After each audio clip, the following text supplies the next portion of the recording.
Hey, this is Brian here. We're doing a follow-up video. I showed you guys how to rebuild this puppy when the diaphragms break, but we've discovered another flaw or another defect in the HP60. It's the Hiblow HP60 septic air pump. So we're doing a follow-up video, and what it is this little here micro switch. Open it up. Starts to wear out, and what happens is it keeps tripping in here. And as a result, the pump shuts off. So good news is Hiblow makes a kit. We will try this time to actually leave a link to the actual kit. The only place I've found the repair kit is on Hiblow's website. Some of the tools you're going to need are a Phillips head screwdriver, whether it's manual or automatic is up to you.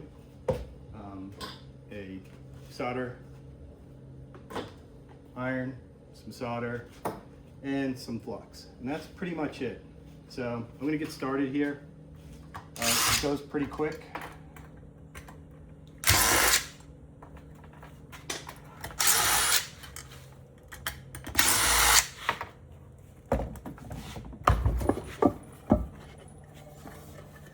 Take the lid off, sock, and here it is. Well, this is my little redneck's fix. Ours kept failing in operation. Of course, these never fail at 12 in the afternoon. They always fail at 2 in the morning.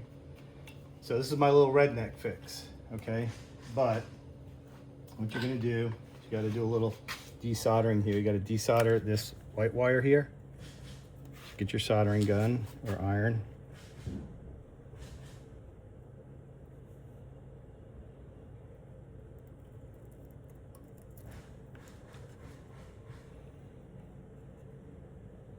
Sorry. Next one's over here. This black one.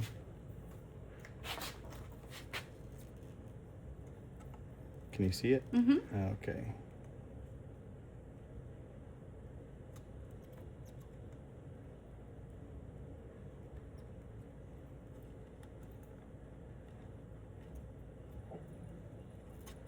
Okay, and that's it for the solder so far.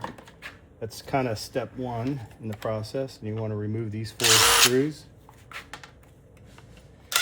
You don't need to reuse them. The kit comes with new screws.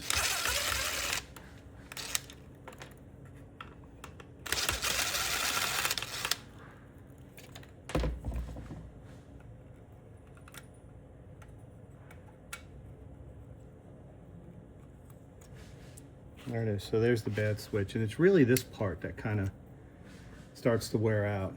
I think it's that little index. It just doesn't stay seated. There's a little, I don't know if you can see it, but there's a little V notch here, right? That V notch catches this index here. And I think either the springiness or the index starts wearing out, and then this switch won't stay closed. If that doesn't stay closed, your pump's not running. So once you get your new kit from Hiblow, this is not a sponsored video. It just happened to be where I found the parts at. So one of the things you need to be cautious of, the piston here, right? Those 2 nubbies fit in there, okay? Undo your wires.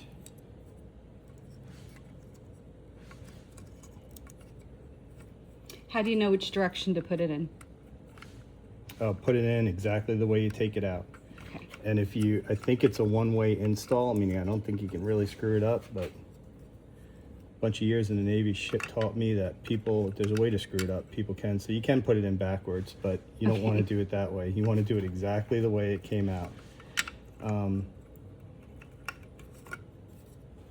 So there you go. There's a white wire. There's a black wire. And here's this one. Hit pause for a second. Go ahead. Okay. I didn't pause it. I stopped it. Sorry. Okay. I'll use iMovie to make it better. Keep going. All right, and then we're just doing the opposite here. Reroute your black wire through this piece of tubing here. You're gonna put the black wire there, the white wire there, okay? I like to apply a little bit of flux to the end of my wires when I solder them. Okay, I have some solder here, and I will usually tin the wires.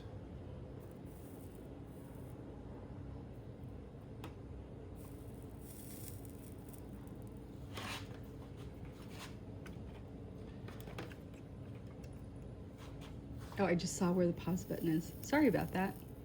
It's okay. Never paused anything We're not before. expert YouTubers. I'm not an expert at my own phone, apparently. Okay, you want to see, we're kind of putting it right back where we took it from. There's one.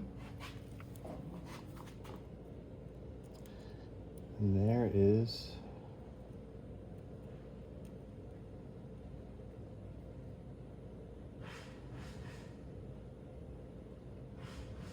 oop. Come on, you can do it.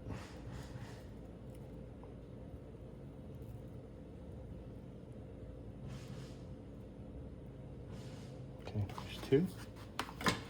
And that's really it. Put your make sure your wires are inserted back in the guides. Get your 4 brand new screws. Don't forget to do this part, otherwise this thing will rattle like crazy.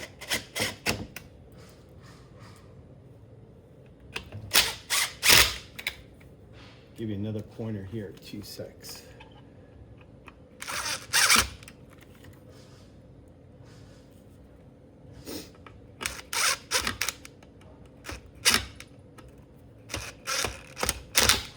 Okay, that's that. All right, and just inspect your work. Make sure everything is where it should be.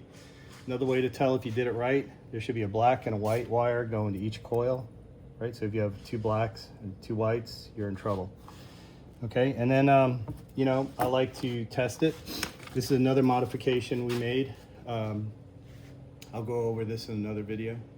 We made this so these are, you can plug these in and out on our box to just make those, you know, I'm traveling for work, and then the pump goes out, and the emergency call to the septic system is usually, repair guy is usually me in Singapore. So I've made it easy so my wife, my son, anybody can come here. It's basically, you unscrew that, you take out the other tube, and you plug it in, and you're good to go. There you go. It's running fine. So that's how you replace the micro switch on this sucker. Like I said, you can go to Hiblow's website and you can get the, let's see, I don't know if they have a part number listed on here, but you go to Hiblow's website, they have this part here. We'll try to put a link to it in the video actually this time. We're really bad at that. The other thing too is once you put this all together and you test it, if it doesn't run, come here. You need to make sure that this switch is not like that, right? That's off and that's on. You can't feel it on the video, but this is a lot tighter now, right? You want that arrow and that index to point towards each other. So what I'm saying is, like the other one I rebuilt, this switch came and it was off. So I plugged it in, it wasn't on, but as soon as I set it, it was good to go. Okay? And that's it. So if you have any comments, questions, better way to do this, you know, leave them somewhere in the video and we'll try to get back to you. But hopefully it saves you a little bit of headache and saves you a lot of money because these pumps aren't getting any cheaper. But like I said, in one video we showed you how to do these diaphragms here. Now we've showed you how to do this. You can change the piston out or the slide out, and we can do another video for that if you guys want. Let us know what you want to hear. Honestly, you know, we want to share the knowledge. So if you have a problem with your septic system and if we can answer it, let us know and we'll do a video on it. But that's it. Take care. We'll see you on the next one.